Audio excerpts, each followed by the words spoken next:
নবী সারা জীবন আমার আপনার জন্য কেঁদেছেন, আজও রওজা মুবারকে কাঁদতেছে। আল্লাহ নবী যখনই কেঁদেছেন ওই কান্নাটা গুনাহগার উম্মতীদের জন্য কেঁদেছেন। এ যুবকেরা, তরুণেরা, আল্লাহ নবী একদিন আল্লাহ পাকের কাবা শরীফ তওয়াফ করতেছিলেন। ওই কাবা শরীফ তওয়াফ করতে করতে নবী আমার সিজদায় পড়ে গেলে, সিজদায় পড়ে গিয়ে চোখে পানি ছেড়ে দিয়ে কাঁদে। আল্লাহ পাক জিবরাইলকে পাঠিয়ে দিলেন, এ জিবরাইল দুনিয়া জমিনে চলে যাও, আমার হাবিব কেন কাঁদে জিজ্ঞাসা করো। হযরতে জিবরাইল আলাইহিস সালাম আল্লাহ পাকের জমিনে চলে আসলেন। কাবা শরীফে পৌঁছে গেলে আল্লাহ নবীকে জিজ্ঞাসা করতে লাগলে, ইয়া রাসূলুল্লাহ, হাবিবাল্লাহ, হুজুর আপনি কেন কাঁদে? আল্লাহ নবী বলেছিলেন, জিবরাইল রে, আমি কেন কাঁদি আল্লাহ পাক তো জানে। তোমাকে যখন জানাতে চেয়েছে, এ জিবরাইল শুনে রেখে দাও, আমি রাসূলুল্লাহ যখনই কেঁদেছি আমার গুনাহগার উম্মতীদের জন্য কেঁদেছি। আরো জোরে বলুন সুবহান। একটু ঘোরান তো আপনাদের সামান্য। আচ্ছা, আপনারা কি কখনো নবী পাকের জন্য একা একা বসে কেঁদেছেন? বলে হুজুরের কথা মনে করে, আমার নবী কত কষ্ট করেছে ইসলামের জন্য, জুলুমকে খতম করেছে, অন্যায়কে খতম করেছে, চুরিকে খতম করেছে, খুনকে বন্ধ করেছে, সন্ত্রাসবাদকে মিটিয়েছে আমার নবী। আমি আপনি কখনো মনে করে কেঁদেছি? বলে ভাইরা, নওজওয়ানেরা, তরুণেরা, মনে রাখবেন আল্লাহ নবী সাহাবা হুজুরদের নিয়ে বসে রয়েছেন। তরুণেরা, আল্লাহ নবী বলতে লাগলেন, লা ইউমিনু আহাদুকুম হাত্তা আকুনা হাব্বা ইলাইহি মিন ওয়ালিদিহি ওয়া ওয়ালাদিহি ওয়ান নাসি আজমাইন, ততক্ষণ পর্যন্ত তোমরা ঈমানদার হতে পারবে না যতক্ষণ পর্যন্ত তোমরা তোমাদের জমি জায়গা ঘর বাড়ি ছেলে বলে বাপ মা স্বামী স্ত্রী এমনকি জিনের জানের থেকে আমি রাসূলুল্লাহ আমাকে মুহাব্বত করবে, ততক্ষণ পর্যন্ত তোমরা ঈমানদার হতে পারবে না। আর যে ঈমানদার নয় সে জান্নাতে যাবে? একটু সরাসরি দেন না। গরমে কি খুব ক্লান্ত আপনারা? গরমে খুব ক্লান্ত আর না গলা বাঁচাচ্ছ ভোটে যে চিল্লাবে বলে? আরে ভোটের জায়গায় ভোট থাকবে, কিন্তু মনে রেখে দিও রাজনীতি করতে গিয়ে যেন জাহান্নামে চলে যাবো, এটা বোঝানো দরকার আছে না? না, হ্যাঁ, রাজনীতি করছো করো, দুনিয়াদারি করতে হবে, রাষ্ট্রকে চালাতে হবে, কিন্তু রাজনীতি করতে গিয়ে যেন জাহান্নাম না কিনে ফেলো, এটা মাথায় রেখে দিও। রাজনীতি করছো করো, করতে গিয়ে যেন জীবনটা দিয়ে ফেলুনি, তাহলে সব বেকার হয়ে যাবে। তাহলে বলো, একটু গলাটা ছাড়বে না? আমার তো কথা বলতে খুব কষ্ট হচ্ছে। গরমকালে এলে কি সমস্যা কি জানি, ওই জামা ঘাম গায়ে বসলেই আমার গলা চেপে যায় গরমকালে। তা আপনাদেরও কি একই রোগ আছে নাকি? বাপ বেটা ভাই ভাই সব একই রোগ ধরেছে? অসম্ভব কিছু নেই, সব তো আমরা একই ঘরের নাকি? সব এক লাইনে তো নাকি? না কাতার উল্টো দিকে আছে, জাহান্নামীদের দিকে নয় তো? হ্যাঁ, আমরা ইনশাল্লাহ জান্নাতি দিকে। বলুন ইনশাল্লাহ, বলুন আলহামদুলিল্লাহ। আবার শুনে কিছু জাহান্নামীরা টিটকিরি মারে, আব্বাস সিদ্দিকী জান্নাতের টিকিট দিচ্ছে। ভাই আমি কাউকে কখনো জান্নাতের টিকিট দিয়েছি? এক কথা বলেন, দিয়েছি মানে কি করবে এরা? দিশে বুঝে পাচ্ছে যে এত বুঝায় এত বলি, আব্বাসের থেকে লোকগুলোকে সরাবো, সরতে চাইছে না। আচ্ছা, আপনাদের কাছে আমার কাছে আপনাদেরকে এনেছে কি? বলুন বলুন বলুন। তাহলে সরাতে পারবেন কি? আল্লাহ। তা দুনিয়ার লোক যখন আনেনে তো দুনিয়ার লোক সরাতেও পারবে? এ তো সোজাসুজি হিসাব। ভাইরা, নওজোয়ান তরুণেরা, আমার নবী পাকে প্রেমিকেরা, মন দিয়ে শোনেন। এ নওজোয়ান তরুণেরা, আল্লাহ নবী জানিয়ে দিলেন ততক্ষণ পর্যন্ত তোমরা ইমানদার হতে পারবে না যতক্ষণ পর্যন্ত তোমাদের ঘর বাড়ি জমি জায়গা ধন দৌলত কারবার ব্যবসা ছেলে পুলে বাপ মা স্বামী স্ত্রী এমনকি নিজের জানের থেকে আমি রাসূলুল্লাহ আমাকে না বেশি ভালোবাসতে পারবে ততক্ষণ পর্যন্ত তোমরা জান্নাতি হতে পারবে না, ইমানদার হতে পারবে না। আর যার মধ্যে ঈমান নাই সে কোনোদিন জান্নাতে যাবে না। নামাজ আলাদা জিনিস, ঈমান আলাদা জিনিস, রোজা আলাদা জিনিস, ঈমান আলাদা জিনিস, হজ আলাদা জিনিস, ঈমান আলাদা জিনিস, রোজা আলাদা জিনিস, ঈমান আলাদা জিনিস, মসজিদ মাদ্রাসা বানানো আলাদা জিনিস, ঈমান আলাদা জিনিস। ঈমান হলো রাসূলুল্লাহকে জানের থেকে বেশি ভালোবেসে আদবের সাথে মেনে নেওয়া, নামাজ রোজা দাড়ি টুপি হয়, মসজিদ মাদ্রাসা বানানো, দান খায়রাত, এগুলো যখন ইমানদাররা করবে আল্লাহ পাক তাদেরকে নেকি দেবে ভালো কাজ করার জন্য।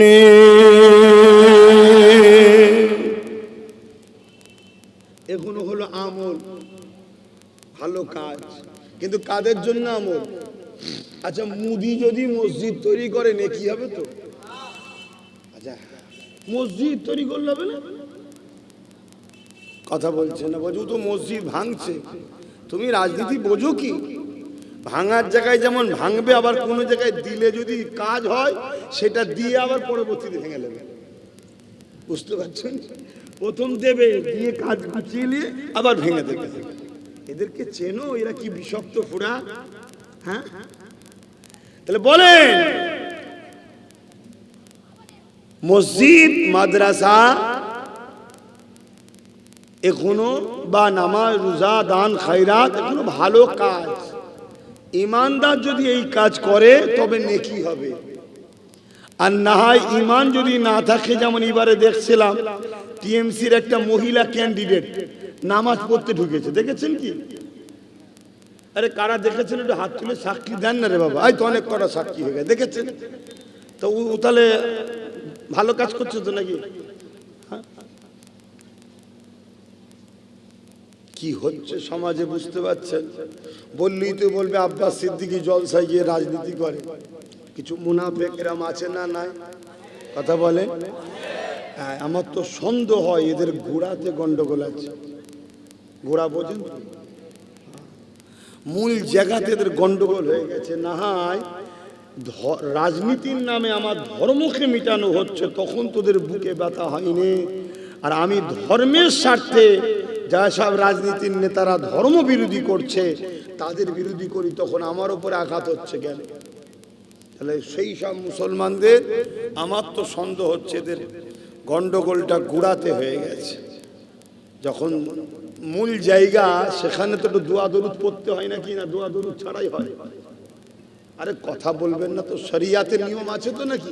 হ্যাঁ, 4-5টা ছেলে হয়ে গেছে ফরজ গোসল করতে পারে না, তাহলে সে সমাজ কি হবে বলেন তো? শরিয়াতকে শরিয়াতের জায়গায় রাখতে হবে, বা মানতে হবে। বাবেরা, নওজোয়ান তরুণেরা, আমার নবী পাকের প্রেমিকেরা, মন দিয়ে শোনেন। ততক্ষণ পর্যন্ত ইমানদার হওয়া যাবে না যতক্ষণ পর্যন্ত জানের থেকেও বেশি রাসূলুল্লাহকে না মুহাব্বত করে আদবের সাথে মেনে নেবে। এই কথা যখন রাসূলুল্লাহ বললেন, ওই মজলিসে হযরতে ফারুক আজম বসেছিল, তিনি উঠে দাঁড়িয়ে বললেন, ইয়া রাসূলুল্লাহ হাবিবাল্লাহ, আমি সব কিছু থেকে আপনাকে বেশি ভালোবাসি, ইল্লা মিন নাফসি, জানের থেকে নয়। ইয়া রাসূলুল্লাহ, হাবিবাল্লাহ, আমি আপনাকে জমি জায়গা থেকে বেশি ভালোবাসি, ছেলেপুলে সন্তানের থেকে বেশি ভালোবাসি, সব কিছু থেকে বেশি ভালোবাসি, ইল্লা মিন নাফসিন, জানের থেকে নয়। আল্লাহ নবী বললেন, উমার জানের থেকেও বেশি ভালোবাসতে লাগবে। হযরত ওমর ফারুক চুপ হয়ে গেলেন, একটু পরে উঠে বলতে লাগলেন, ইয়া রাসূলুল্লাহ, হাবিবাল্লাহ, আমি উমার গাওয়া দিচ্ছি, আমি আমার জানের থেকে আপনাকে বেশি ভালোবাসি। আরো জোরে বলুন সুবহান। আমরা রাসূলকে জানের থেকে বেশি ভালোবাসি না, বাসি না? আর যদি বাসেন তাহলে ইমানদার, আর ইমানদার মানে জান্নাত। শুনছেন? যদি ইমানদার গুনাহ করে শাস্তি আছে, কিন্তু জান্নাত যাবেই ঈমান থাকার জন্য। শুনছেন? আর ঈমান নেই, কাবার মাথাবে গিয়ে সেজদায় যদি পড়ে মারা যায় তাও জাহান্নামে ঢুকবে, জীবনে বেরোবে না। কথাগুলোকে ভালো করে ঢুকিয়ে নেন। যদি বিশ্বাস থাকে এই বান্দার উপরে, আল্লাহর এই বান্দার উপরে, দাসের উপরে যদি বিশ্বাস থাকে, কথাগুলো মাথায় ঢুকিয়ে নেন। 8-10 বছর ধরে আমার পিছনের লোক লেগে আছে। শুনছেন? যারা আমার পিছনে লেগেছিল তারাই এখন সব সেই পথের প্রতীক হচ্ছে। শুনছেন?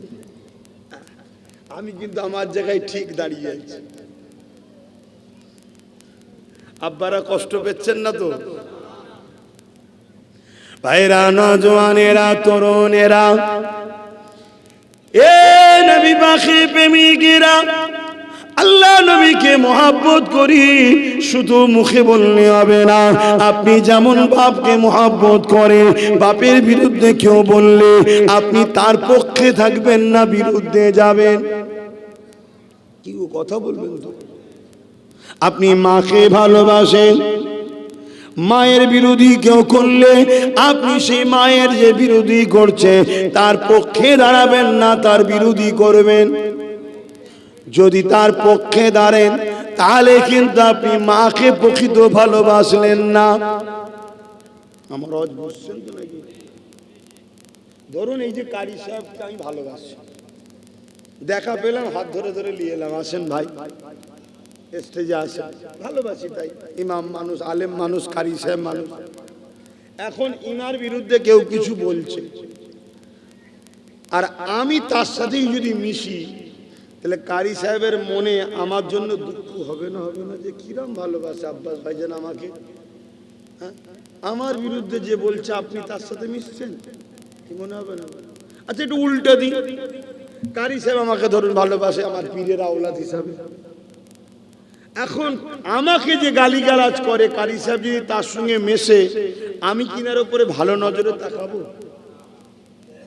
আচ্ছা আপনারা বাপেরা বলুন, আপনাকে যারা ছোট বড় কথা বলবে, গালিগালাজ করবে, আপনার বিরোধী করবে, তার সাথে যদি আপনার ছেলে মেশে, আপনি কি ভালো নজরে ছেলেকে দেখবেন? কথাই এক থাকবেন তো নাকি? এই জন্যই তো নবী পাক জানিয়ে দিলেন, মান আহাব্বা লিল্লাহ ওয়া আবগাদা লিল্লাহ ওয়া আতা লিল্লাহ ওয়া মানআ লিল্লাহ ফাকাদ ইসতাকমালাল ঈমান। ভালোবাসবে আল্লাহর জন্য, দুশমনি করবে আল্লাহর জন্য, আত্মীয়তা করবে আল্লাহর জন্য, বিচ্ছেদ হবে আল্লাহর জন্য, এরাই হলো প্রকৃত ঈমানদার। এ নওজওয়ান তরুণেরা, বাপেরা, আমরা রাসূলুল্লাহকে যদি ভালোবাসি, নবী পাকের প্রেমিক যারা হবে তাদেরকে আমরা ভালোবাসবো। এই জন্য আল্লাহর ওলিদেরকে, নবীর গোলামদেরকে, নবীর আশিকদেরকে আমরা ভালোবাসি। খাজা হুজুরকে কেন ভালোবাসি? খাজা হুজুর আল্লাহ নবীর প্রেমিক ছিল। দাদা হুজুরকে কেন ভালোবাসি? দাদা হুজুর আল্লাহ নবীর প্রেমিক ছিল। বসিরাটের বড় মৌলানাকে কেন ভালোবাসি? উনি আল্লাহ রাসূলের প্রেমিক ছিল। এ যুবকেরা, তরুণেরা, এটাই তো প্রেমের নিদর্শন। আমার প্রেমিকের যে হবে, আমিও তার হব, যে আমার প্রেমিকের নয় আমি তার নয়। এ যুবকেরা, তরুণেরা, বাবেরা, এই প্রেম যে দেখাতে পারবে সেই তো রাসূলুল্লাহর প্রকৃত প্রেমী, তার মধ্যেই তো ঈমান রয়েছে। আর যে রাসূলুল্লাহর দুশমনকে আপন করে নেবে, সে যদি রাসূলুল্লাহকে ভালোবাসি বলে, সে মুনাফিক মুসলমান ছাড়া অন্য কিছু নয়, তার জন্য জাহান্নাম রয়েছে। এ যুবকেরা, তরুণেরা, আমার নবী পাখির প্রেমিকেরা তাই বলে দিয়ে যায় পরিবর্তন হয়, বুঝে বুঝে পা ফেলে। আল্লাহ নবী, নূহ নবী, দয়ার নবী, যে নবী আমার সারা জীবনটা তোমার আমার জন্য কেঁদেছে, আজও রওজা মুবারকে কাঁদছে। আল্লাহ যেদিন কিয়ামত ঘোষণা করবে, হযরত ইসরাফিল আলাইহিস সালামকে, হযরত জিবরাইল আলাইহিস সালামকে আল্লাহ পাক পাঠিয়ে দেবে, এ জিবরাইল দুনিয়া জমিনে চলে যাও, আমার হাবিবকে যে উঠিয়ে নিয়ে আসো। আজকে দিনে আমি আল্লাহ আমার হাবিবের মাথাতে শের মুবারকে শাফাআতের তাজ পরিয়ে দেব। আরো জোরে বলুন সুবহান।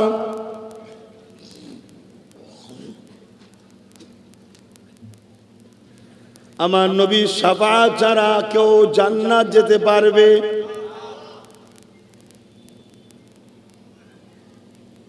যুবক, আম্মা, বোনেরা, ভাইয়েরা, বাপেরা, মায়েরা, একটু শোনেন মন দিয়ে। নিওয়া না নিয়া সব নিজের নিজের ব্যাপার। আমার কথা নেবেন কি না নেবেন সব নিজের নিজের ব্যাপার, কিন্তু মন দিয়ে একটু শোনেন।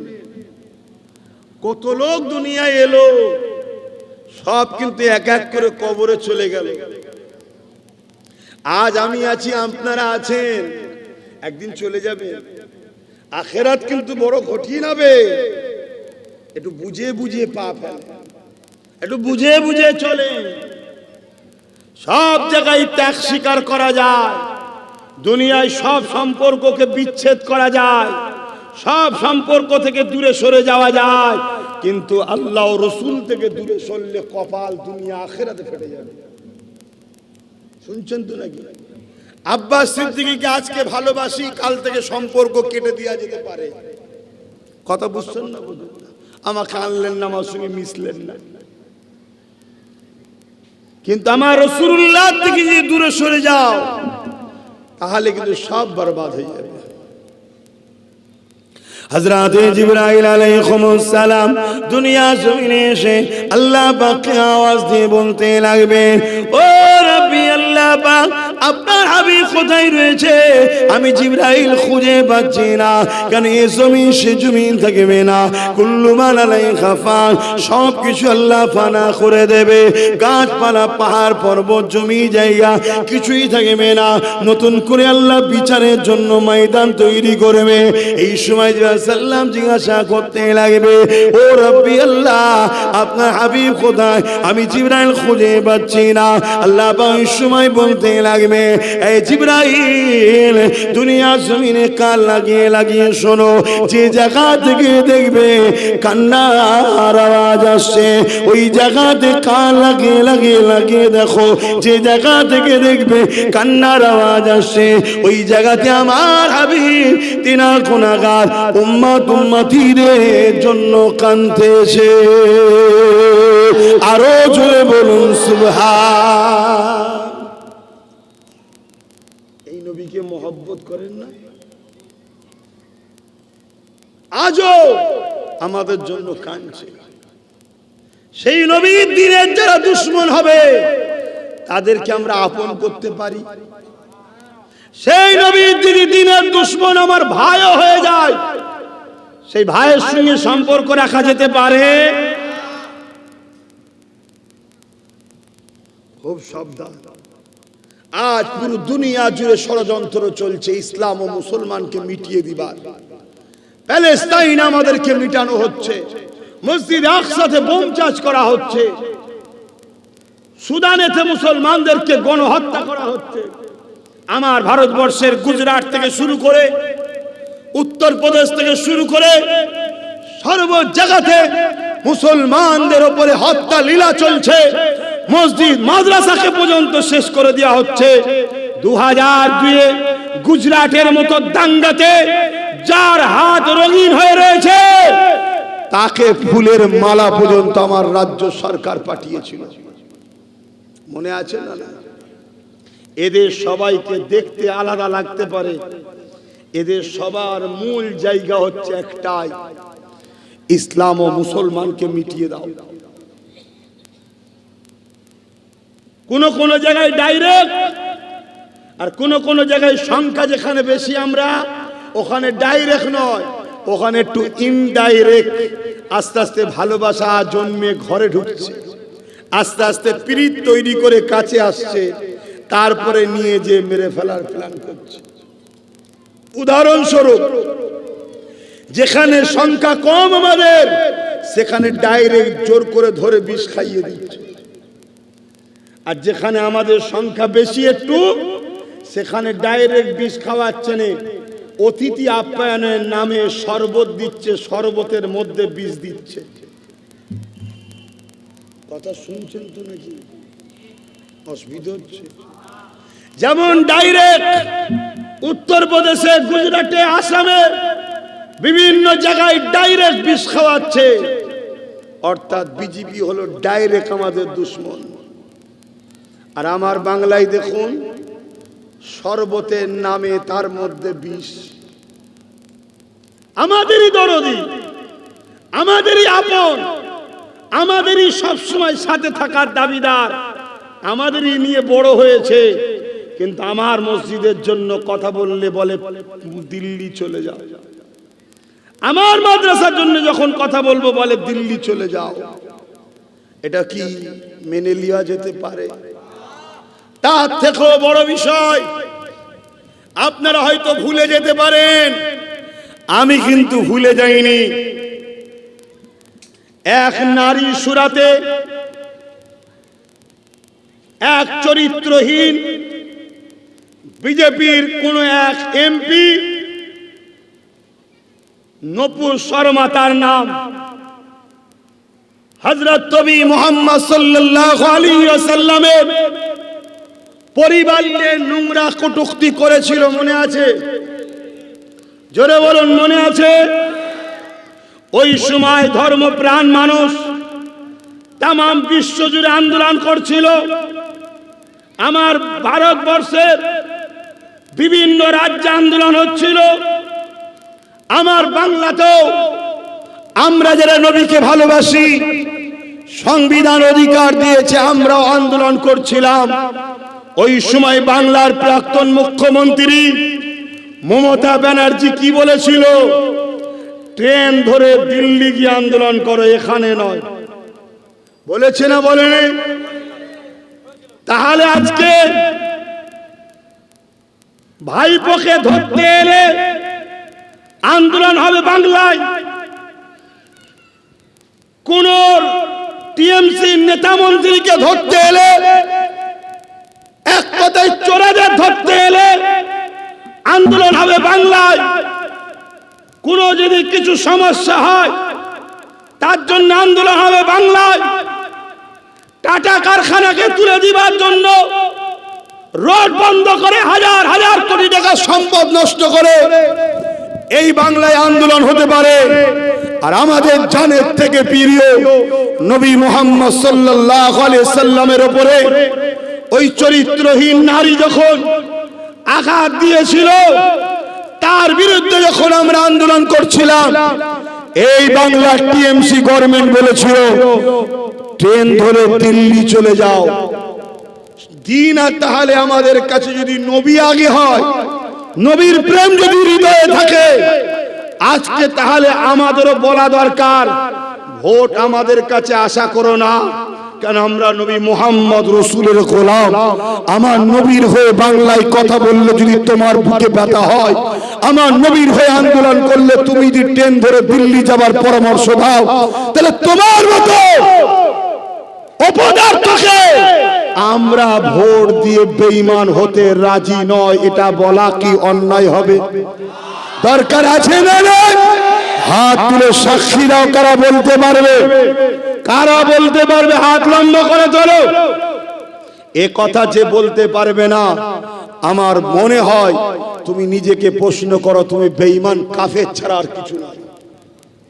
আমি চ্যালেঞ্জে যাচ্ছি, কোন মুফতি, কোন মৌলানা, কোন পীর, পীরজাদা মায়ের বেটা যদি থাকে আমার সঙ্গে আসো চ্যালেঞ্জে।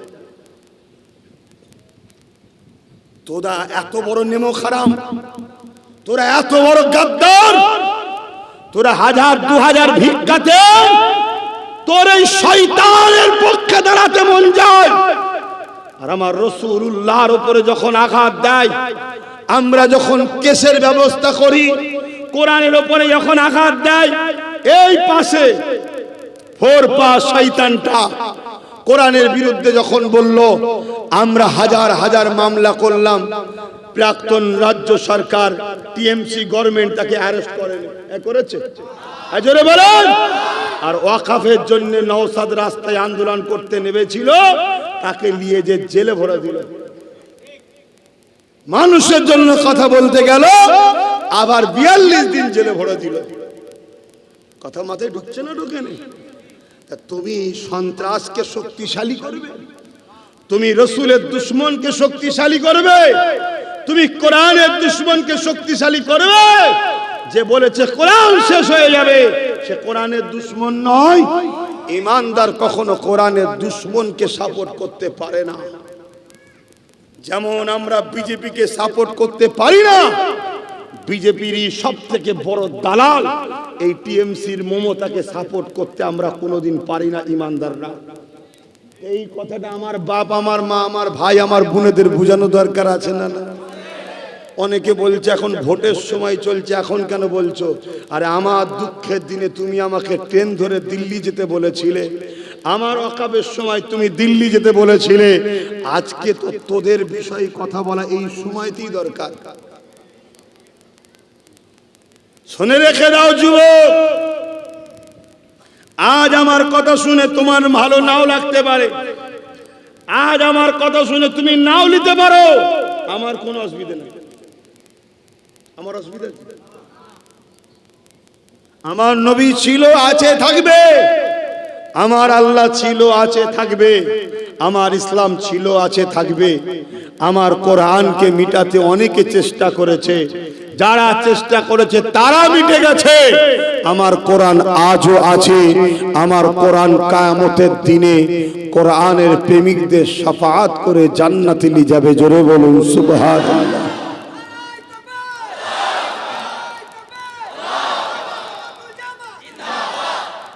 আজকের দিনে তুমি যদি রাসূলুল্লাহর পক্ষে না দাঁড়াতে পারো, তাহলে মনে রেখে দিও কিয়ামতের দিনে তুমি নবীর শাফাআত পাবে না। যে নবী পাকের বিরুদ্ধে বলেছে সে যেমন শয়তান, জাহান্নামী কুকুর, তার বিরুদ্ধে বলতে গিয়ে যার বাধা হয়, যার অসুবিধা হয়, সেও আমার নজরে জাহান্নামেরই একটা কুকুর। কথা মাথায় ঢুকছে না? ঢোকে না? হ্যাঁ, মরণের ভয় তোমরা করতে পারো, মরণকে গলায় নিতে চাই রাসূলুল্লাহর জন্য। কেন? রাসূলুল্লাহর হয়ে যে মরে সে তো কবরে রাসূলুল্লাহ দিদার পাবে। জোরে বলুন সুবহানাল্লাহ, আরো জোরে বলুন সুবহানাল্লাহ। কথা মাথায় ঢুকছে? ওখানে যে লাইন দিকে মুখের সামনে সামনে বলো আমার এই প্রতিবাদের,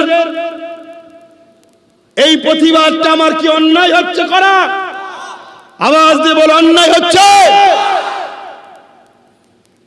আমার তো মনে হয় যুদ্ধ যদি করতে হয় যুদ্ধ করা দরকার। যুদ্ধ যদি করতে হয় যুদ্ধ করব, কিন্তু রাসূলের দুশমনকে কখনো সাথ আমরা দিতে পারবো না। কেননা কিয়ামতের দিনে, কঠিন দিনেতে বাপ ছেলের হবে না, ছেলে বাপের হবে না, মা মেয়ের হবে না, মেয়ে মায়ের হবে না, স্বামী স্ত্রী হবে না, স্ত্রী স্বামীর হবে না।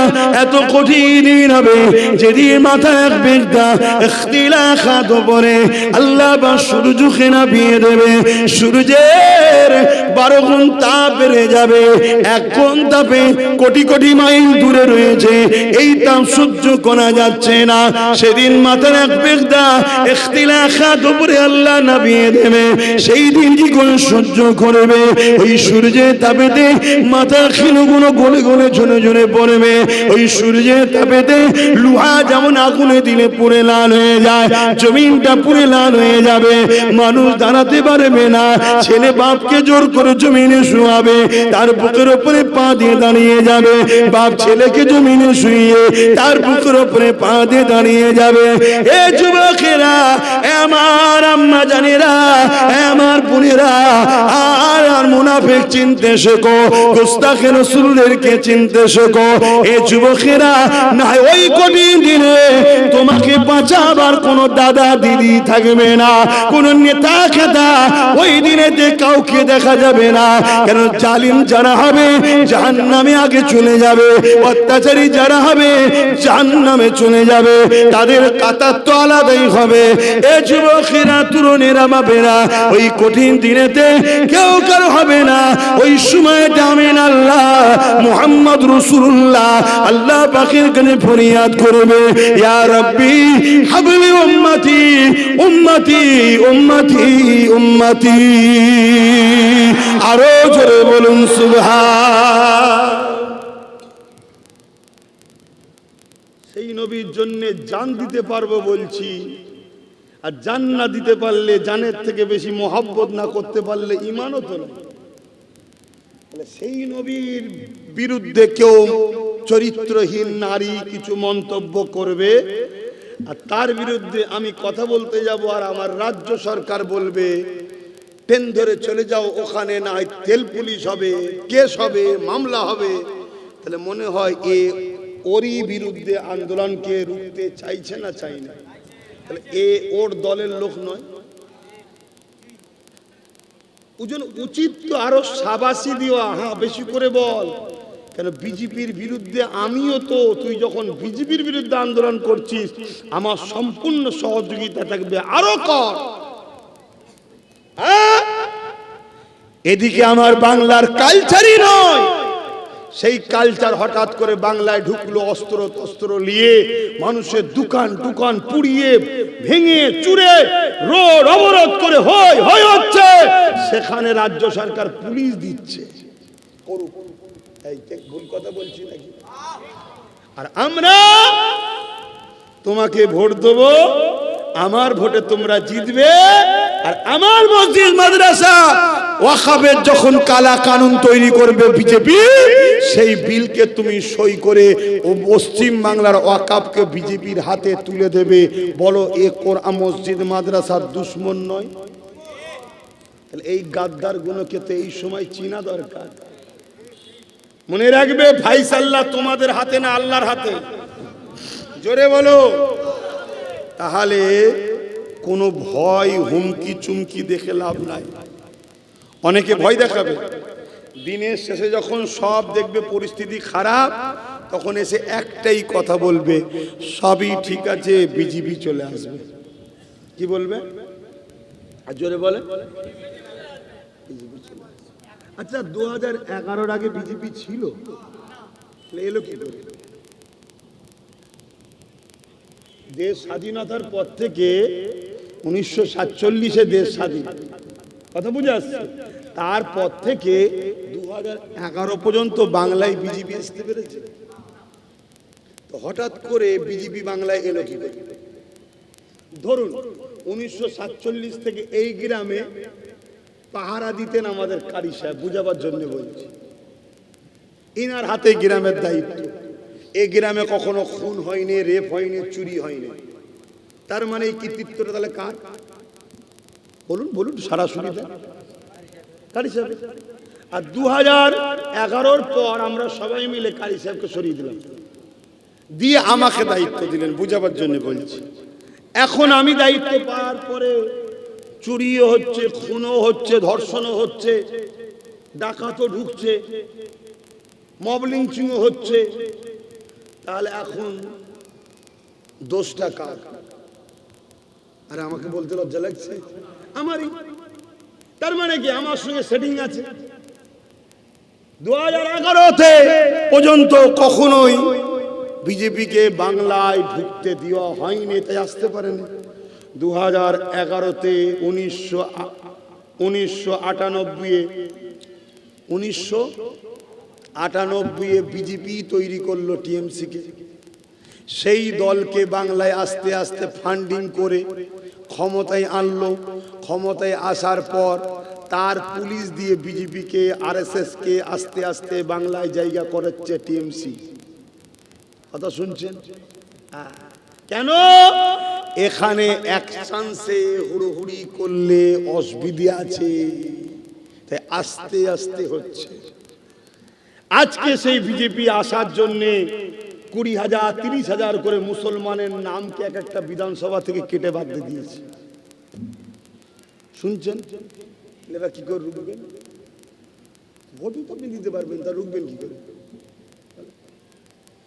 এই যে রুখার চান্সটা পাচ্ছেন না, 20-30,000 করে ভোট তো বাদ। এখন নতুন করে আবার নাটক করছে, বলছে বিজেপি চলে আসবে যদি আমাকে না দাও। করছে না? করেন। বিজেপিও প্রত্যেকটা রাজ্যে ইসলামের বিরোধী করছে। যে যে রাজ্যে বিজেপি আছে সে রাজ্যে মুসলমানদেরকে হত্যা করছে না করে না?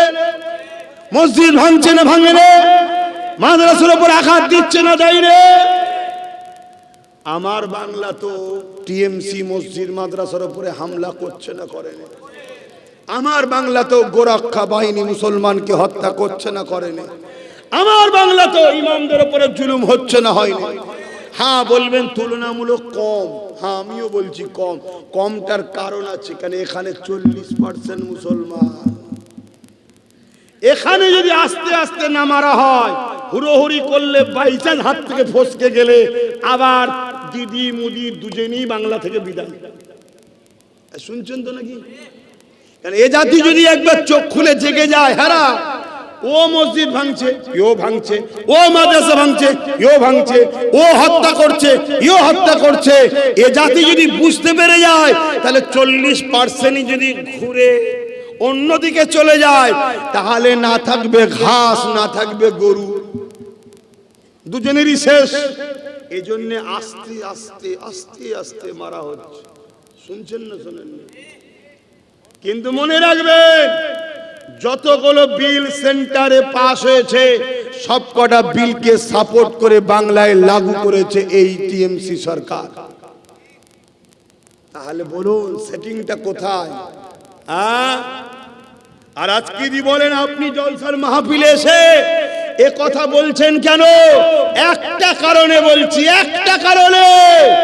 এরা আমার ইসলামের দুশ্মন, তাই ইসলামিক জলসার মাহফিলে ইসলামের দুশ্মনের বিরুদ্ধে বলা যাবে না? যাবে না? যদি না যায় তাহলে ফেরাউনের বিরুদ্ধে বলা যাবে না, নমরুদের বিরুদ্ধে বলা যাবে না, সাদ্দাতের বিরুদ্ধে বলা যাবে না, এজিদের বিরুদ্ধে বলা যাবে না, নমরুদের বিরুদ্ধে বলা যাবে না। কেন? তারাও ছিল অত্যাচারী শাসক এবং ইসলামের দুশ্মন, নবীদের দুশ্মন। আজকে দিদি মোদিও অত্যাচারী শাসক, ইসলামের দুশ্মন।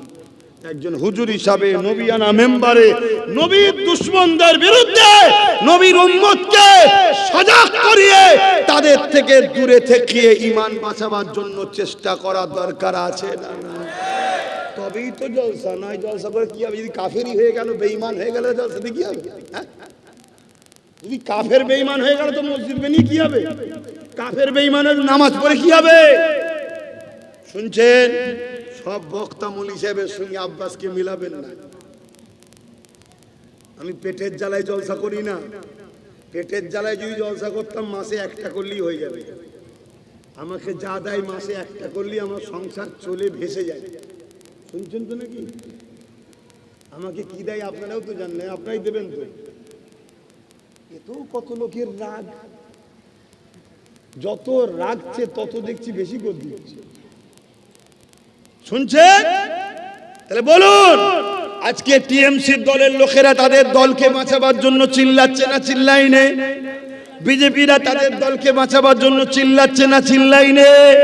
তা আমি আমার রাসূলুল্লাহ দিনের জন্য, রসুলের দিনের দুশ্মনদের বিরুদ্ধে চিল্লাবো না? চিল্লাবো না? এই জন্য চিল্লাচ্ছি, জাতিকে বুঝাচ্ছি। জাতি সময় এসেছে দিদি মুদির বিরুদ্ধে ভোটটা দাও, কেন এরা ইসলামের দুশ্মন, এরা ওয়াকাফের দুশ্মন, এরা কোরআনের দুশ্মন। এ কোরআনের সূরা তাওবার 5 নম্বর আয়াতে হিংসা ছড়াই বলছে বিজেপির 4 নেতা, আর মমতা বলছে কোরআনটাই শেষ হয়ে যাবে, আমার উন্নতি শেষ হবে না। এরা দুজন কোরআনের বিরুদ্ধে না বিরুদ্ধে নয়? তো সময় এসেছে, তাই জাতিকে বলছি আল্লাহ তোমার যখন নামটা এখনো রেখেছে, ভোটটা দিবার সময় কোরআনের দুশ্মনদের বিরুদ্ধে দিও। কথা বলা কি হারাম হয়ে গেল? আর না এর পরে বার 30,000 কেটে নেবে।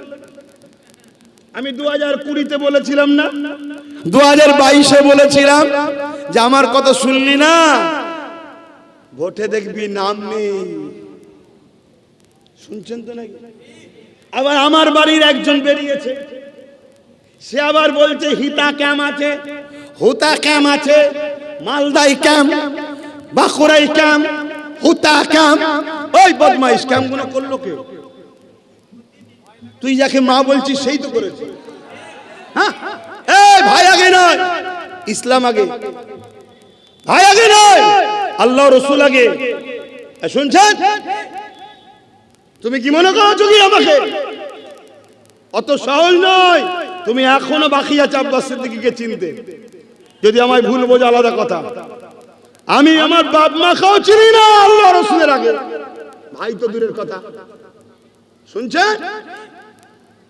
আজকে ভয় দেখাচ্ছে, কিন্তু ভয় দেখাতে গিয়ে যে নিজের কবর নিজে খুঁড়ছে হুঁশ নাই। বলছে এখানকার লোককে ওখানে রাখা হবে, ওখানকার লোক। আজকে ক্যাম্পগুলো করলো তো রাজ্য সরকারই তো করেছে। তাহলে রাজ্য সরকার নাগরিকদের ঘরে যারা থাকবেন লিজে ক্যাম্পে ভরার জন্য সরকারের সহযোগিতা আছে না? তাহলে এদের দুজনই যদি না থাকে তাহলে সব সমস্যা সমাধান হয়ে যাবে। কথা বুঝে আসছে না? নাই শোনো, মন দিয়ে শোনো। আজকে জানিনি, হায় হায় হায় হায় হায়, এমনও কথা বলে ফেলছে আগুনে ঝাঁপতে দেবে। কি বলছে? আগুনে ঝাঁপতে দেবে। লজ্জা করার কিছু নেই, লজ্জা করার কিচ্ছু নেই। কেন? সে ভালো ঘরের ছেলে ঠিকই, তার বাপ ভালো, তার মা ভালো, তার পরিবার ভালো, তারা ভাইরা ভালো, সব ভালো, কিন্তু সে যে দলের নাম লিখেছে সে হলো ইসলামের দুশ্মনের দল। এই তুমি যদি একে দেখে নাক ছিটকাও যে বলা যাবে না, তাহলে এজিদের বিরোধী করছো কেন? এজিদ তো সাহাবীর বেটা, মুআবিয়া হুজুরের ছেলে ছিলেন। মুআবিয়া হুজুর ছিল সাহাবী। সাহাবীর ছেলে ঠিক, সাহাবীকে সম্মান করব। সাহাবীর জুতোর চোখে ধুলো, কি বলে, চোখে জুতোর ধুলো চোখে সুরমা বানাবো, কিন্তু মুআবিয়া হুজুরের বেটা এজিদ আমার ইমাম হোসেনের বিরুদ্ধে গিয়ে চলে এজিদের গুণ গাইবো নাকি? সাহাবীর বেটা কি করা যাবে বাবা, বলা যাবে এরকম ব্যাপার নাকি? না।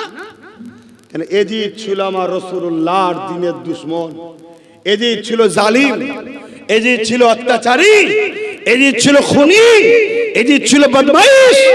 শুনছেন তো নাকি? হ্যাঁ, তাহলে বলো মুআবিয়া হুজুরকে সম্মান করতে হবে।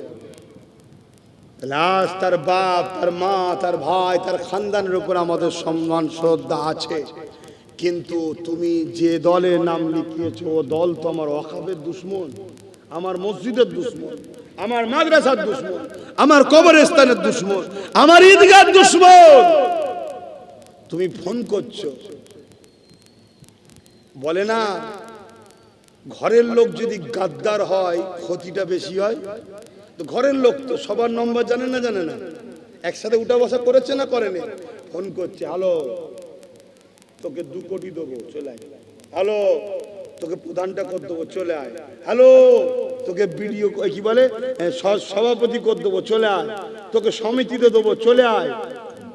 ফোন করছে, করে করে করে করে শয়তানের দিকে ডাকছে। শুনছেন?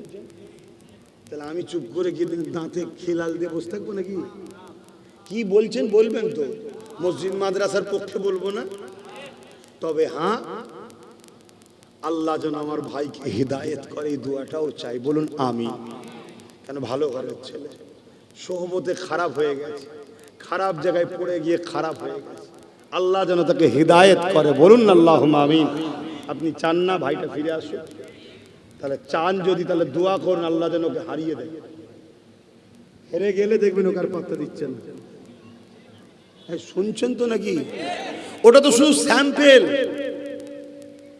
স্যাম্পেল। কোনো মূল্য নেই ওর মমতার কাছে, কোনো মূল্য নেই, স্যাম্পেল।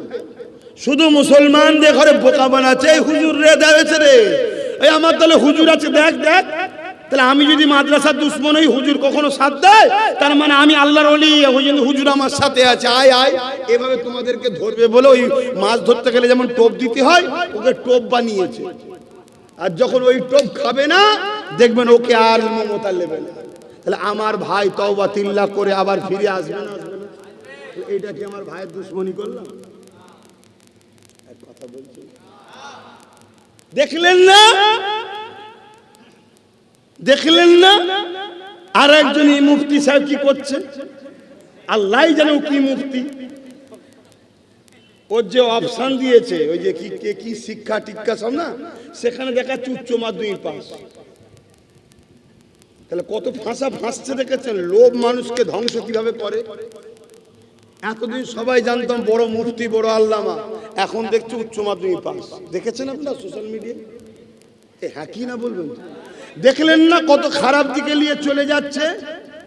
ইসলামে যেটা নিষেধ সেটা করাচ্ছে। দেখলেন না? একটা আলেম দাবিদার, মুফতি দাবিদার, একটা লুটেরা গুন্ডা বদমাইশ কত লোকের অত্যাচার করেছে, তার পায়ে হাত দিয়ে সালাম করছে ভোট দিবার জন্য। কোথায় গেল? শুনছেন? তাহলে কোথায় নাবাচ্ছে? তাহলে একটা আলেম, আপনারা কি চান একটা আলেম, একটা মুফতি, একটা দাবিদার, মৌলানা দাবিদার, সে একজন ফাসেক ফাজেল বেহুদা জালিমের পায়ে হাত দিয়ে সালাম করুক? এইটা আপনারা দেখতে চাইছেন? আপনারা ভিডিওতে দেখেছেন না? দেখেন না? তাহলে কোথায় নাবাচ্ছে ঘরে? শুনছেন না? শুনেন না? এদেরকে নাবাচ্ছে কোথায়? তাহলে ওই মৌলানা সাহেবেরও ফিরে আসা দরকার আছে না? না, ফিরে আসার জন্য সোজা রাস্তা হারিয়ে দেওয়া। হেরে গেলে দেখবেন ওকেও নেবে না। কথা কিছু বুঝতে পারছেন? বন্ধ করে দিয়েছে। হেরে গেলে ওকেও নেবে না। তো যাক, আমি এই যে গুটি কত কথা বললাম, আপনারা কি হাত দিয়ে বলুন, আপনাদের কি আমার উপরে কষ্ট হলো? আরে একটু হ্যাঁ কি না বলবেন? হাত তুলে সাক্ষী দেন যে আমার পক্ষে তো নাকি ঠিক বলেছি তো নাকি? কষ্ট নিলেন না তো? আল্লাহ নবী সাহাবী হযরত আবু বকর সিদ্দিকীর কানে শুনেন, খবর এসে গেল মুসাইলামাতুল কাজ্জাব নামে এক ব্যক্তি মিথ্যা নবী দাবি করেছে। হযরত আবু বকর সিদ্দিক সাহাবা হুজুরদিকে ডাক দিলে, এ বাবা সাহাবারা, মুসাইলামাতুল কাজ্জাব একদিকে যেমন কোরআনের আয়াতের বিরোধী করেছে, অপর দিকে আমার রাসূলুল্লাহর খাতমে নবুয়তের বিরোধী করেছে। মুহাব্বত কাকে বলে একটু মন দিয়ে শোনে। শুধু বলবেন নবীকে ভালোবাসি, আর ঝান্ডা ধরে বেড়াবেন নবীর দিনের দুশমনদের। নবীকে ভালোবাসি বলবে, আর ভোট দিবার সময় নবীর দুশমনদেরকে শক্তিশালী করবে। এই গাদ্দারির শাস্তি আল্লাহ দেবে আপনাদের। কোরআনের সূরা বাকারার মধ্যে আল্লাহ জানাচ্ছে, আমাকে আমার হাবিবকে ছেড়ে দিয়ে যাদেরকে তোমরা প্রাধান্য দেবে, যাদেরকে তোমরা বেশি আপন করে নেবে, আমি আল্লাহ তার হাতেই তোমাদেরকে মিটাবো।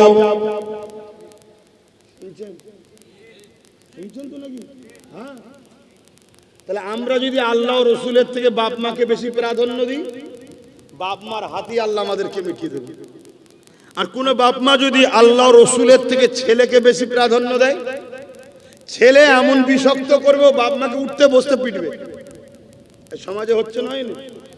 তার বাড়ির খবর দেখবেন ছেলে অন্যায় করে, মা বাপ রুখতো না, এখন তার রিয়াকশন আসছে। শুনছেন? ঠিক তেমনি কোন বিষয়ে আল্লাহ রসুলের বিরুদ্ধে যেটা যাবে, সেই জায়গায় যদি আল্লাহ রসুলের পক্ষে না দাঁড়ায়, বিরুদ্ধে যদি চলে যায়, যার জন্য যাব তার হাতে আল্লাহ আমাদের মিটাবে। একটা উদাহরণ দেবো, দেখুন দিনের মতো প্রমাণ পাবেন। দেবো দেবো আজ এই যে সিএ করে নাম বাদ গেল, আমাদের 93 লক্ষ লোকের ডিলিট হয়ে গেল। আচ্ছা এসআইআর করে, আচ্ছা এই নামটা বাদ আমাদের দিল কে কে? শুধু বিজেপি না টিএমসির হাত আছে? একটু বলুন বলুন বলুন। বিজেপি হলো প্রথম শত্রু, সে আমাদেরকে বাদ দিতে চায় ঢুকার জন্য। যেমন বিহারে বাদ দিল, ঢুকলো, আবার নাম তুলে দিল। মানে ওর কাজ হচ্ছে ঢুকবো, তারপরে ভোটটা দিতে দিলে হবে না, ভোটটা দিতে দেবো না, আমি চলে আসবো, আবার নাম তুলে দেবো। বিহারে করেছে, শুনছেন? তাহলে আজকে এই বাংলায় বিজেপি ঢুকতে চাইছে, কিন্তু বারবার লাঠি খেচ্ছে। ওই জন্য এক একটা বিধানসভা থেকে 40,000 35,000 করে নাম বাদ দিয়ে দিয়েছে। এটা বিজেপির এজেন্ডা। কিন্তু এই এজেন্ডাকে বাংলায় বাস্তবায়ন করার জন্য মমতার টিএমসির হাত আছে না? না। 90,000 অফিসার দিয়েছে, 250 কোটি টাকা খরচ করেছে, ঠিক তো? তাহলে দেখুন কোরআনের কথা কত সুন্দর মিলল। আমাকে ও আমার হাবিবকে ছেড়ে দিয়ে যাকে প্রাধান্য দিবি তার হাতে আমি আল্লাহ তোকে মিটাবো। আল্লাহ রসুলকে যদি প্রাধান্য দিতাম, তাহলে আজকে বলুন, যখন ওই বদমাইশ মেয়ের বিরুদ্ধে আন্দোলন করছিলাম, যখন বলেছিল দিল্লি চলে যাও ট্রেন ধরে, তখনই এর বিরোধী আমরা করতাম, করিনি? আরে আমি করেছি তো কি হয়েছে? আপনি করেন না, আপনি করেছেন তো কি হয়েছে? আমি করিনি। শাস্তি তো দুই ধরনের লোককে পেতে হয়। এক ধরনের লোক অন্যায় করার জন্য শাস্তি পায়, আর এক ধরনের লোক অন্যায়কারীর সঙ্গে থাকার জন্য শাস্তি পায়। পায় না? পায় না? তা দ্বিতীয় নম্বর কথা, যখন বলেছিল কোরআন শেষ হয়ে যাবে, এর বিরুদ্ধে আলেম উলামারা প্রতিবাদ করেছিল। তার সাথে আমরা মিশি না? আমরাও আসামি। তাহলে আজকে দেখুন আমাদের নাম বাদ চলে গেল। যাকে আপন করেছি তার হাত দিয়ে দেখুন আল্লাহ আমাদেরকে মিটাচ্ছে। এখনো সময় আছে, এখনো সময় আছে। বুঝার যদি হয় বুঝুন, আর বলবো না থাকবে কি গো মুরব্বী আব্বা জানেরা, আর বলবো না থাকবে? থাক, আজান দিয়েছে, নামাজ পড়তে হবে।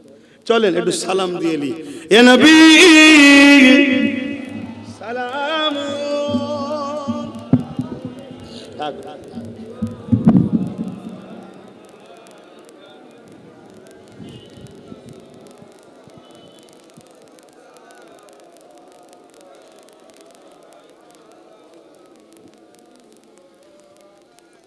طلع البدر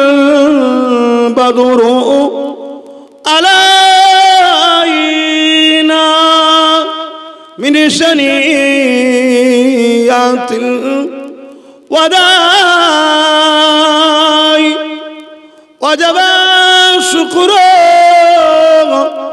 علينا ما دعا لله أهداي يا نبي سلام يا رسول يا حبيب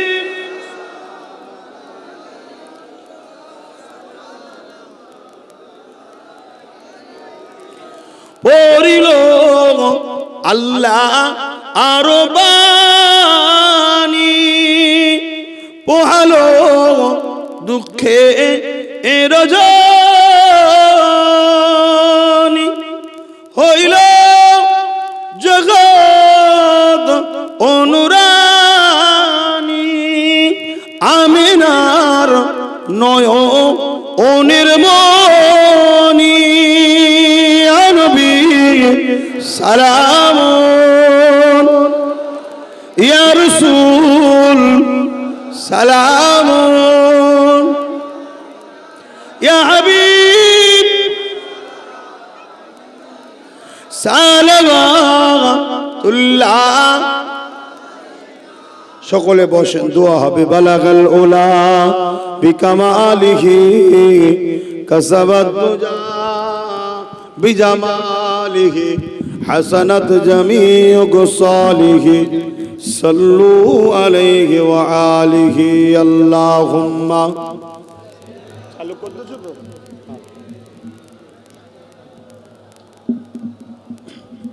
ولا آله। আমার আব্বা জানেরা, আমি একটা ছোট্ট কথা আপনাদের কাছ থেকে একটু জানতে চাইবো। কি ছেলে হিসাবে বাপকে জিজ্ঞেস করতে পারি তো, নাকি ভাই হিসাবে ভাইকে জিজ্ঞেস করতে পারি তো? আশা করছি মা বোনদের কাছেও আমার অধিকার আছে জিজ্ঞেস করার। তার আগে একটা ছোট্ট কাজ আছে, সেটা কি হলো? এখানে লিস্ট লোক দেখাচ্ছি, যাও চল যাও। ও মনে পড়েছে, আচ্ছা সেই কোথায় যেন বললো নওসাদকে সব দিচ্ছে, আমায় দেয় না, ওই জন্য মনে লিয়েছে না। ও চেয়ে খাওয়া লোক আমি না, ওই লোক আমি যাও না শুনলি, যাও তোমরা খেয়ে নেবে ভালোবেসে আমার নামে। ওটা আমি বলেছি রে বাবা, বড় ভাই হিসাবে ছোট ভাইয়ের আল্লাহ কারে লোক ভালোবাসছে দেখে আমার বুকটা বড় হবে না, হবে না কি? এই জন্য খুশি আনন্দ করে বলেছি কি। তো ছেলেরা যাচ্ছে একটু জলসার জন্য, যার যা খুশি দেন। আর বিসমিল্লাহ শরীফের সঙ্গে দরুদ শরীফ সূরা ফাতিহা ইখলাস শরীফ পড়েন, আর এই সুযোগে দানটাও করে দেন। তারপরে একটা ছোট্ট কথা আপনাদের সঙ্গে একটু আলোচনা করব, বিনিময় করব, বাপ বেটাই, ভাই ভাই, মা বেটাতে, ভাই বোনেতে। কি লিখেছি? হ্যাঁ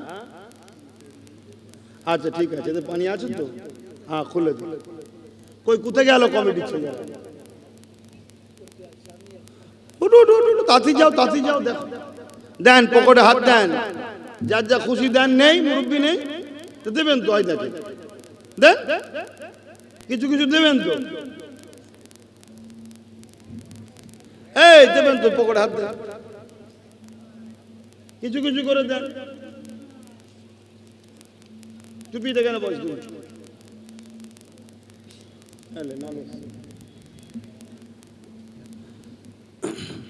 বিসমিল্লাহির রহমানির রহিম।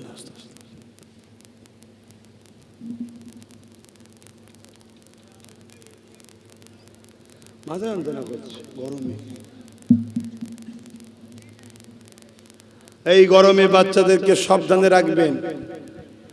ঘাম গা হলে পানি খাওয়াবেন না, ঘাম গায়ে গোসল করাবেন না, ভালো করে মুছে তারপর। আর ঘাম গায়ে পাখার তলালে চলে যাবেন না, আগে ঘামটা মুছবেন তারপর নিয়ে যাবেন। মেনটেন করুন, ছোট ছোট বাচ্চা, ক্ষতি হবে। আসেন দোয়া হবে, তার আগে আমি একটা ছোট্ট আলোচনা করছি। আচ্ছা ভাই, দুটো নেতা, কটা নেতা? দুটো।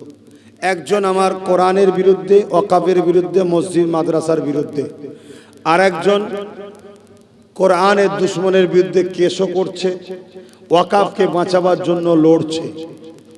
শুনছেন? আমি একজন পীরজাদা হিসাবে, ধর্মগুরু হিসাবে, আমি কোরআনের দুশ্মনের পক্ষে দাঁড়াবো না যে ওয়াকাফকে বাঁচাতে চাইছে তার পক্ষে দাঁড়াবো? ভাই একটু আওয়াজ দিয়ে বলুন। ধরুন এক নম্বর নেতা, নাম্বার ওয়ান, যে ওয়াকাফের দুশ্মন, মসজিদ মাদ্রাসার দুশ্মন, কোরআনের দুশ্মন, কোরআন মিটে যাবার বিশ্বাস রাখে। শুনছেন? আর একজন হলো দু নম্বর, সে হচ্ছে ওয়াকাফকে বাঁচাবার জন্য সুপ্রিম কোর্টে কেস চালাচ্ছে, ওয়াকাফকে বাঁচাবার জন্য রাস্তায় আন্দোলন করতে গিয়ে জেল খেটেছে। আবার এই কোরআনের বিরুদ্ধে যখন বলেছিল এর বিরুদ্ধেও কেস করেছে। তো বলুন, আমি একজন ইমানদার হিসাবে এই এক নম্বর যে ওয়াকাফের দুশ্মন তার পক্ষে থাকবো না যে দু নম্বর তার পক্ষে থাকবো? আপনাদের যদি বলা হয় তাহলে আপনারা কি এক নম্বরের পক্ষে থাকবেন না দু নম্বরে? দুটো আঙুল তুলে দেখাবেন যারা দু নম্বরে, যারা এক নম্বরে থাকতে চান একটা আঙুল তুলবেন, লম্বা করে তুলুন। ক নম্বরে থাকবেন? হাত তুলুন। আপনি তুলবেন না? ঠিক বলছেন, তুলুন হাত তুলুন। যদি কি এক নম্বর চান এক নম্বরে বলুন, হাত না বাড়ান। এই দু নম্বরটা হলো আমার ভাই নওশাদ সিদ্দিকী। আজকে সে সুপ্রিম কোর্টে মামলা চালাচ্ছে ওয়াকাফকে বাঁচাবে বলে, ওয়াকাফের আন্দোলন করতে গিয়ে জেল খাটলো। 42 দিন পর্যন্ত তাকে মানুষের জন্য কথা বলার জন্য আবার জেল খাটতে হলো। আজকে এই বদমাইশের বিরুদ্ধে এই যে কোরআনে ভুল আছে, হিংসা ছড়াচ্ছে বলছে, কি বলেন না, 4 পাস বিজেপির নেতাটা তার বিরুদ্ধেও কেস করলো। কথা বুঝে আসছে? আজকে সেই নওশাদের পাশে আমার দাঁড়ানো দরকার আছে না নাই? তা আমি তার পাশে আছি, আপনারা তার পাশে নাই? তার পাশে কারা আছেন একটু হাত তুলে সাক্ষী দেন, হাত তুলে সাক্ষী দেন। তার পাশে আছেন? আলহামদুলিল্লাহ। এই যে কথাটা প্রচার করলাম, এটা কি অন্যায় করে ফেললাম না? স্বাভাবিক, স্বাভাবিক যে আমার কোরআনের দুশমন হবে তার বিরুদ্ধে যেমন থাকার প্রচার করব, যে আমার কোরআনের পক্ষে হবে তার পক্ষে থাকার কথাও বলবো। হ্যাঁ, আমার সামনে দুটো লোক আছে, একজনের ধর্মে সূত্রে মুসলমান আর একজন ধর্মসূত্রে হিন্দু, কিন্তু দুজনই ভারতীয়। যে মুসলিম দাবিদার সে কোরআনের দুশমনের সাথ দিচ্ছে, আর যে অমুসলিম হিন্দু দাবিদার সে কোরআনের বিরুদ্ধেও যায় না আর কোরআনের পক্ষও নাই। সে তার ধর্ম নিয়ে থাকে, কোরআনের বিরুদ্ধেও কথা বলে না। দেশে বাঁচতে গিয়ে মানুষ হিসাবে মানুষের সাথ দিবার জন্য আমি এই অমুসলিমটা সাথ দেবো, কিন্তু এই নামধারী মুনাফেক মুসলমানটা সাথ দেবো না, যে কোরআনের দুশমনি করছে। কথা মাথায় ঢুকছে? হ্যাঁ, হিন্দুরা আমাদের ভাই বোন, আদিবাসীরাও আমাদের ভাই বোন, যত মানুষ আছে সবাই বাপ আদম মা হওয়ার সন্তান, সবাই ভাই বোন। আমার লড়াই হিন্দুদের বিরুদ্ধে নয়, আমার লড়াই আদিবাসী সাঁওতাল বাগদি দলিত মুচি কারো বিরুদ্ধে, কোন ধর্মের বিরুদ্ধে নয়। আমার লড়াই যারা আমার ইসলামের বিরুদ্ধে তাদের বিরুদ্ধে, আমার লড়াই জুলুমের বিরুদ্ধে, আমার লড়াই হিংসার বিরুদ্ধে, আমার লড়াই সন্ত্রাস জঙ্গিবাদ, আমার দেশের গাদ্দার যারা তাদের বিরুদ্ধে আমাদের লড়াই। কথা শুনছেন না শোনেন না? তাহলে সেই জায়গায় তুমি মুসলিম ঘরের সন্তান দাবিদার, কিন্তু তোমার আখলাক, তোমার কথাতে তোমার দেখা যাচ্ছে তুমি কোরআনের দুশমনের পক্ষে, তার মানে তুমি মুসলিম সেজে মুনাফেক। কোরআন বলছে প্রকাশ্য অমুসলিম যে হবে তার থেকেও অতি বেশি জাহান্নামের কঠিন আযাবে যাবে মুনাফিক যে মুসলিম সুরাতে, কিন্তু তার আখলাক কাজ হলো ইসলামের বিরুদ্ধে।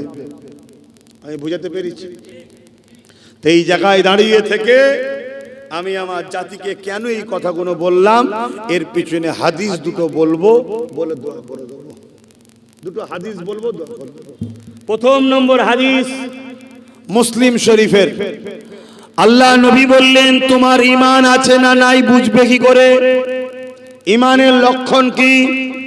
আল্লাহ নবী বলছেন, কোন মুসলমানের মধ্যে 3টে লক্ষণের মধ্যে একটা লক্ষণ যদি পাওয়া যায়, তার মানে ওই মুসলমানের মধ্যে ঈমান আছে।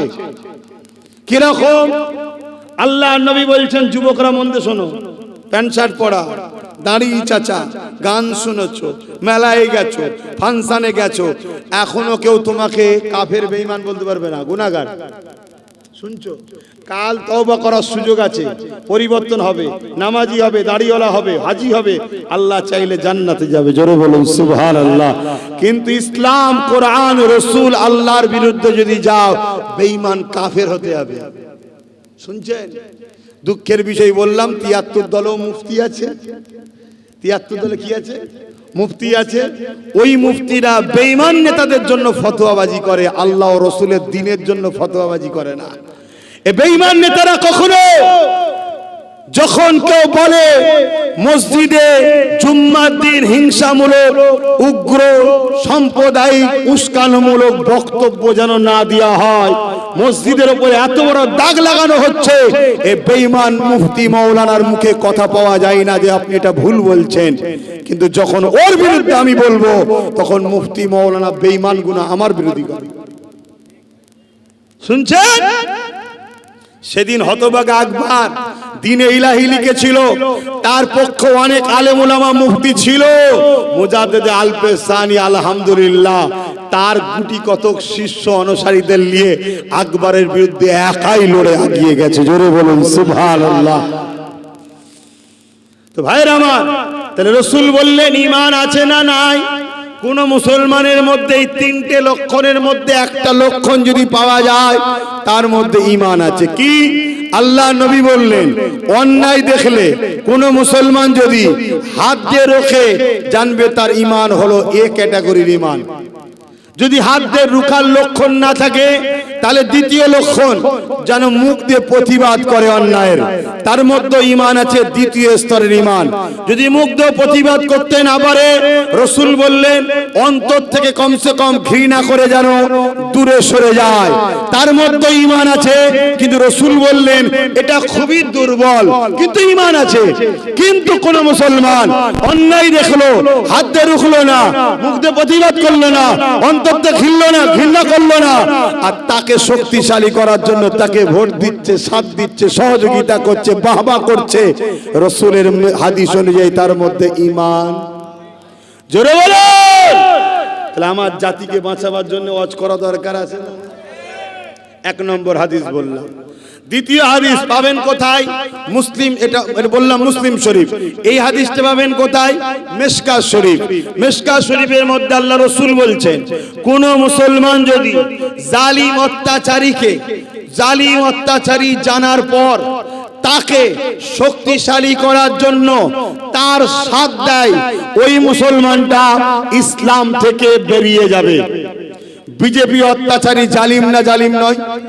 জানার পরও কোন মুসলমান যদি তাকে শক্তিশালী করার জন্য ভোট দেওয়া হয়, কি জন্য? হারাবার জন্য শক্তিশালী করার জন্য ভোট দেয়, ওই মুসলমান ইসলাম থেকে। টিএমসি সরকার জালিম না জালিম নয়? ওয়াকফ মিটাচ্ছে, জালিম নয়? কোরআনের বিরুদ্ধে বলবে, জালিম নয়? এরপরও যদি কোন মুসলমান তাকে শক্তিশালী করার জন্য সাথ দেয়, নবীর হাদিসে ইসলাম থেকে বেরিয়ে যাবে। যে ইসলাম থেকে বেরিয়ে যায় তার নামাজ, তার রোজা, তার দাড়ি, তার টুপি কোনো কাজে। এদের মাথা খারাপ। আব্বাস সিদ্দিকীকে কি করে রুকা যায়? আমার রুকার রাস্তা ছিল তো, আমি তো বলেছিলাম। 6 মাস ধরে প্রতিবাদ করছি, মমতাকে বলেছি তুমি ক্ষমা চেয়ে নাও, যে কোরআন শেষ হয়ে বলা আমার ভুল হয়েছে, তাহলে আজকে আমি বলতাম না। তুমি বলো যে দিল্লি চলে যাও, বলা ভুল হয়েছে, তাহলে আজকে আমি জোরে বলো প্রতিবাদ করতাম না। শুনছেন না? শোনেন না? হ্যাঁ, তুমি মনে করেছো আমার দলে কিছু মুনাফেক বক্তা মলি সাহেব আছে, আমি যা খুশি করব। শোনো, হার জিতের ফাইসাল্লা আল্লাহর হাতে, কিন্তু আমি তোমার সুইচ টিপে জাহান্নামে যেতে পারবো না। আপনি কি বলছেন? আপনি কি বলছেন? এখন মাথায় ঢুকছে না তো যে আমরা গুটি কতক লোক কি করব? আমি একটা কথা বলি, ইব্রাহিম আলাইহিস সালামকে যখন আগুনে ফেলেছিল নমরুদ, দুটো আল্লাহর সৃষ্টি। কটা? একটা হলো গিরগিটি। তোদের অর্জুন সিংকে চিন দেখলে মনে হবে এটা গিরগিটি।